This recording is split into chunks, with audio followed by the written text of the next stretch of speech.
इस पे असर नौ जरा गौर करें और सोचें कि इसकी क्या कोई और वजूहात भी हैं। बिल्कुल हैं। बड़ी खबर इस समय की मिल रही है अमेरिका के फिलाडेल्फिया से, जहां पर एक मस्जिद परिसर में गोलीबारी हुई है। The incident took place at a Muslim gathering amid Eid al-Fitr celebrations. More than 30 gunshots rang at the Eid al-Fitr gathering of over 1,000 people. Philadelphia में ईद मनाने के दौरान कई लोगों ने वहां पर आकर गोलीबारी शुरू की। अफसोस वाली बात है कि उम्मीद की कोई किरण नजर नहीं। पाकिस्तान की बदकिस्मती है कि पाकिस्तान में एक तो फौज है जो यूनिफॉर्म पहनती है, उसके अलावा फिर हमने जैश, लश्कर, सिपाह वगैरह बनने की इजाजत दी हुई है। तो अगर आप देखें तो जैश, लश्कर, सिपाह इन सब का मतलब फौज ही होता है। तो ये कितनी फौजें पाकिस्तान को चाहिए। वो आज टीएलपी वाले नहीं है तार साहब, वो जो रिजवी बरादरान है, जो कहते हैं कि अगर लोग आपसे पैसे मांगे, कर्जा जिनका आपने देना है, तो उनको आया जो मज़ैल गौरी, आज नया हल गौरी आया थे, तो आज उन्होंने नया हल निकाल दिया तार साहब। वो कह रहे हैं कि गजा का एक ही हल है, जिहाद। सर, सारी दुनिया इस वक्त भारत से बातचीत कर रही है, किसी न किसी तरीके से उसके साथ जुड़ने की कोशिश की जा रही है, क्योंकि जाहिर है कि उनकी इकोनॉमी, फॉरेन पॉलिसी, हर चीज जिस तरह आगे बढ़ी है, मगर पाकिस्तान के टर्म्स ठीक होने में नहीं आ रहे। साथ साथ हम ये भी देखते हैं कि अफगानिस्तान में भी जो है वो पहले कहा जाता था जी ब्रदरली इस्लामिक कंट्री है, ये है वो है, लेकिन अफगानिस्तान भी अब हमसे नाराज है। पाकिस्तान के जितने पड़ोसी हैं वो सभी पाकिस्तान से आकर नाराज। आप लोग रोना बंद कीजिए, मेरे तक आवाज आ रही। देखा छोटा सा वीडियो, आगे आप पूरा वीडियो देखेंगे। अमेरिका में ईद का एक प्रोग्राम चल रहा था जिसके बाहर, मतलब मस्जिद के बाहर कुछ गोलीबारी होती है, और आप समझ जाएं कि ऑब्वियसली फिर ये घटना दुनिया भर में ट्रेंड करने लगती है। इसके बारे में वीडियो के लास्ट में चर्चा करते हैं। हालांकि अमेरिकन पुलिस ने इसको लेकर अभी कुछ टिप्पणी नहीं की है कि ये घटना जो ईद सेलिब्रेट कर रहे थे उन पर की गई है या क्या है, ये छुपाया जा रहा है। पहले पूरा वीडियो देखते हैं, फिर बात करते हैं इस टॉपिक पर। प्लीज चैनल को सब्सक्राइब करेगा। मैं मिलता हूँ। हथियार नहीं उठा सकते की बात नहीं हो रही थी, ये हो रहा था कि वो हथियार उठा नहीं रहे। वो जिस तरह से उनको हैंडल करना चाहिए टीटीपी को, और अफगान बॉर्डर पे जो कुछ हो रहा है, फैसला है ना आरजू, वो उनका सियासी फैसला है। ये मामला यानी ये नहीं है कि उनके पास मिलिट्री कैपेबिलिटी नहीं है। अगर वो चाहें तो खत्म कर सकते हैं हर ग्रुप को, और उससे लड़ सकते हैं उसके खिलाफ। ये उनकी फौजी सलाहियत का फुकदान नहीं है, और ये एक सियासी फैसला उनका है। और इसी वजह से हम जैसे बहुत सारे लोग पाकिस्तान में मुद्दतों से ये कह रहे हैं कि सियासी फैसले अस्करी क़यादत को नहीं करने चाहिए। अस्करी क़यादत को ऐसी सिविलियन क़यादत के ताबे होना चाहिए जो बड़े बड़े सियासी और इक़्तिसादी फैसले कर सके।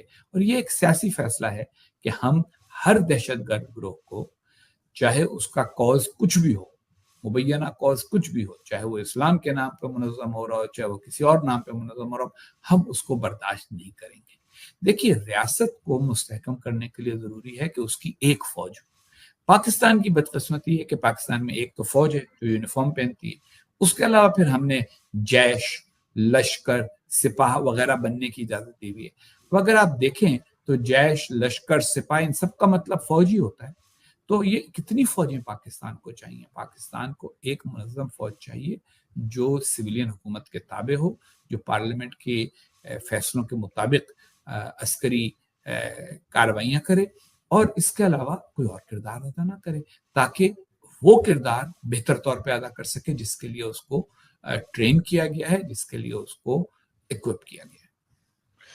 सर, सारी दुनिया इस वक्त भारत से बातचीत कर रही है, किसी न किसी तरीके से उसके साथ जुड़ने की कोशिश की जा रही है, क्योंकि जाहिर है कि उनकी इकोनॉमी, फॉरेन पॉलिसी, हर चीज जिस तरह आगे बढ़ी है, मगर पाकिस्तान के टर्म्स ठीक होने में नहीं आ रहे। साथ साथ हम ये भी देखते हैं कि अफगानिस्तान में भी जो है वो पहले कहा जाता था जी ब्रदरली इस्लामिक कंट्री है, ये है वो है, लेकिन अफगानिस्तान भी अब हमसे नाराज है। पाकिस्तान के जितने पड़ोसी हैं वो सभी पाकिस्तान से आकर नाराज क्यों हैं? बड़ी तवील गुफ्तगू है। पाकिस्तान के बहुत तारीखी फैसले हैं जिन्होंने एक के बाद एक के बाद एक के बाद एक गलत फैसला किया गया। देखिए, जब अमेरिका ने मुजाहिदीन की हिमायत की सोवियत यूनियन के खिलाफ, तो वो जंग सारी दुनिया की जंग थी जब तक सोवियत यूनियन अफगानिस्तान में मौजूद था। जब सोवियत यूनियन अफगानिस्तान से चला गया तो उस वक्त पाकिस्तान का किरदार ये होना चाहिए था कि बाकी सारी दुनिया के साथ मिलजुल कर अफगानिस्तान में एक मखलूत हुकूमत बनवाते और अफगानिस्तान को मुस्तहकम करने की कोशिश करते हैं। उसकी जगह पाकिस्तान ने पहले फैसला किया कि हम गुलबदीन हिकमतयार को वहाँ मुसल्लत करेंगे, जो कि एक मुतशद्दिद नज़रिए के हामी थे। फिर उसके बाद तालिबान की हिमायत की। उसके नतीजे में आप देखें कि यानी 9/11 का हमला हुआ न्यूयॉर्क वगैरह में, उसके बाद अमेरिका आ गया। तब भी पाकिस्तान को मौका मिला कि वो ये फैसला करे कि वो सारे गुरूर जो उसने मुनज़्ज़म किए, मगर पाकिस्तान में सोच बड़ी ही महदूद थी। हमेशा ये सोच थी कि भारत हमारा अज़ली दुश्मन है, हम अपने अज़ली दुश्मन से निपटने के लिए ये सब मुजाहिदीन तैयार कर रहे हैं। अफ़गान जिहाद में हमने हिस्सा सोवियत यूनियन से ज़्यादा भारत को अफ़गानिस्तान से निकालने के लिए अदा किया। उसके बाद कश्मीर में जिहाद शुरू हो गया। फिर वो उनमें से चंद जिहादी जो है वो कश्मीर से आगे बढ़ के खुद भारत पे हमलावर होना शुरू हो गए। पार्लियामेंट पर हमला हुआ, मुंबई का दहशतगर्दी का वाक़या हुआ। अच्छा, इस सब की वजह से जो सबसे बड़ा मसला पैदा हुआ वो ये कि अब भारत में एक बड़ी तादाद लोगों की ऐसी है जो कहते हैं हमें पाकिस्तान से बात करने की क्या जरूरत है, हमारी तो जिंदगी गुजर रही है, हमारी तो जिंदगी संवर रही है, हमारी तो मईशत बेहतर हो रही है। लेकिन पाकिस्तान की मजबूरी ये है कि पाकिस्तान ने जो दुनिया के फितरी किस्म के कवानीन है उनकी एक तरह से खिलाफ वर्जी कर दी। फितरी तरीका दुनिया का ये है कि सबसे ज्यादा तिजारत अपने पड़ोसी मुल्कों से की जाती है। अमेरिका के सबसे करीबी तिजारती पार्टनर कौन है? मेक्सिको और कनाडा। यूरोपियन यूनियन में सारे ममालिक एक दूसरे के साथ ज्यादा तिजारत करते हैं। आसियन के जो ममालिक हैं जिन्हें एशियन टाइगर कहा जाता था, वो सारे के सारे अपने पड़ोसी मुल्कों के साथ ज्यादा तिजारत करते हैं, चीन के साथ तिजारत करते हैं। पाकिस्तान का सबसे बड़ा तिजारती पार्टनर कौन है? अमेरिका। उसके बाद यूरोपियन यूनियन के ममालिक। चीन पाकिस्तान से बहुत कम चीजें दरामद करता है। पाकिस्तान की बरामदात अगर बढ़नी है तो वो अब अपने खत्ते में ही बढ़ सकती हैं, अफगानिस्तान के साथ, पाकिस्तान के साथ। फिर अगर पाकिस्तान अफगानिस्तान के लिए भारत को राहदारी दे, सेंट्रल एशिया के लिए भारत को राहदारी दे, तो ऑयल की पाइपलाइनें बन सकती हैं, गैस की पाइपलाइनें बन सकती हैं, सेंट्रल एशिया से लेके इंडिया तक पाकिस्तान से गुजरते हुए पाकिस्तान को उसकी रॉयल्टी मिल सकती है। लेकिन हम तीसरी चौथी जमात से बच्चों को स्कूल में क्या पढ़ाना शुरू करते हैं? हम उनको पढ़ाना शुरू करते हैं कि भारत हमारा हमेशा का दुश्मन है। अब जब आप इस तरह की सोच पैदा करेंगे तो फिर छोटी छोटी बातें, माकूल बातें, मसलन तिजारत, अगर आपको याद हो तो जब आसिफ जरदारी सदर थे, यूसुफ रजा गिलानी वजीर आजम थे, उस वक्त पाकिस्तान ने फैसला किया था कि भारत तो पाकिस्तान को बहुत साल पहले।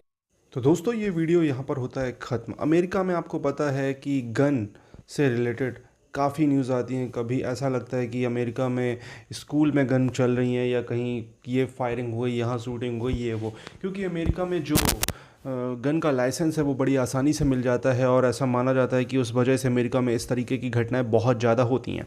बट जो ईद का, आज आपको पता है कि आज रमज़ान महीने के ख़त्म होने के बाद जो चांद रात होती है उसके बाद नेक्स्ट डे ईद मनाई जाती है, ईद सेलिब्रेट की जाती है। तो अमेरिका में ऐसी कुछ घटना आई है सामने। हालांकि अब पता नहीं इसको अमेरिकन पुलिस किस तरीके से इस मस्जिद के सामने जो फायरिंग हुई उसको इस ईद की घटना से कनेक्ट कर रही है, नहीं रही है, क्यों नहीं कर रही है, अभी कुछ इसका सीन पता नहीं है।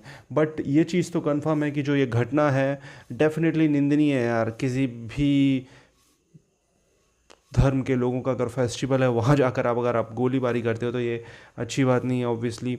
ठीक है, आपको क्या कहना है इस टॉपिक के बारे में कमेंट अपनी राय दीजिए। और मुसलमानों के ख़िलाफ़ दुनिया भर में वैसे भी बहुत ज़्यादा हेट है और स्पेशली आपको पता होगा कि वेस्ट कंट्रीज़ में काफ़ी ज़्यादा हेट है। मैं कोई उसका मतलब ख़िलाफ़ या सपोर्ट नहीं कर रहा हूँ, मैं एक चीज़ बता रहा हूँ। और ज़्यादातर मुसलमान इसका ठीकरा खुद को दें, क्योंकि आपको पता है कि रीज़न क्या है मुसलमानों के ख़िलाफ़ हेट बढ़ने का। क्योंकि जो टेररिस्ट रहते हैं उनके लिए जनाजे पढ़े जाते हैं, उनको उसी तरीके से सब कुछ बोला जाता है जैसा कि मतलब मुसलमान बोलते हैं कि टेररिस्ट का कोई रिलीजन नहीं होता, लेकिन टेररिस्ट को फिर उसी तरीके से कई लोग लादेन के फॉलोवर हैं, कई लोग जो बड़े बड़े आतंकवादी उनको फॉलो करते हैं, एडमायर करते हैं। तो यार फिर इस तरीके की घटनाओं के लिए आप तैयार रहो। आपको क्या कहना है इस टॉपिक के बारे में कमेंट अपनी राय दें। हालांकि ये बहुत निंदनीय घटना है। कोई भी किसी भी तरीके का सेलिब्रेशन बेचारे वो मासूम लोग कर रहे हैं, हर कोई, तो आप समझ सकते हो उसमें ऐसा कोई टेररिस्ट तो था नहीं। बट आपको क्या कहना, अमेरिका अगर ऐसी कोई घटना भारत में होती तो बहुत सारे अमेरिका के लोग भारत को सहिष्णु और इस तरीके का, जैसा बराक ओबामा बोल के गया था, अब बोल भाई क्या बोलना चाहता है। प्लीज़ कॉमेंट अपनी राय दें, चैनल को सब्सक्राइब